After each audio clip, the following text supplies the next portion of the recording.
ఇవన్నీ వలవాలి ఫ్రెండ్స్, ఒలిచి దంచాలి రేగుపళ్ళు. హాయ్ అండి, అందరు ఎలా ఉన్నారు? బాగున్నారా? నేను ఇవాళ రేగు వడియాలు చేద్దామని రేగు పండ్లు తెప్పించానండి. కేజీ 250 అంట ఫ్రెండ్స్. వాటిలో కూడా పావు కేజీ దాకా వేస్టేజ్ పోయింది, సగం పడేసాను, ఇవి మిగతాదనమాట. కడిగి ఉప్పేసి కడిగి ఆరబెట్టి తర్వాత అన్నీ కాయ చూసేసరికి బోల్ టైం పట్టింది ఫ్రెండ్స్. దానిలో కావాల్సిన ఇంగ్రీడియంట్స్ కారం, ఉప్పు, జీలకర్ర, బెల్లం. మా ఫ్రెండ్ నేర్పించిందండి నాకు విజయవాడలో. నేను విజయవాడలో ఉన్న రోజులు తనే పంపించేదన్నమాట ఎవ్రీ ఇయర్.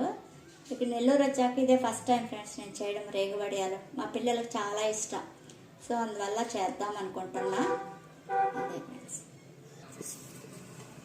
ఫస్ట్ జీలకర్ర, ఉప్పు, కారం పొడి దంచుతున్నానండి.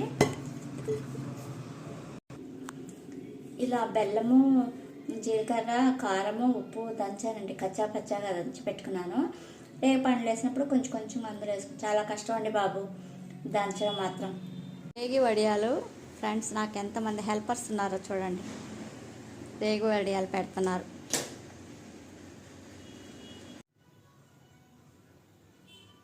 రేగు వడియాలు పెట్టాను కదండి, బాగా వెండిపోయాయి. కానీ మాకు 2 రోజులు వర్షం వచ్చింది, క్లౌడీగా ఉండింది క్లైమేట్, సో బాగా ఎండలేదు ఫ్రెండ్స్.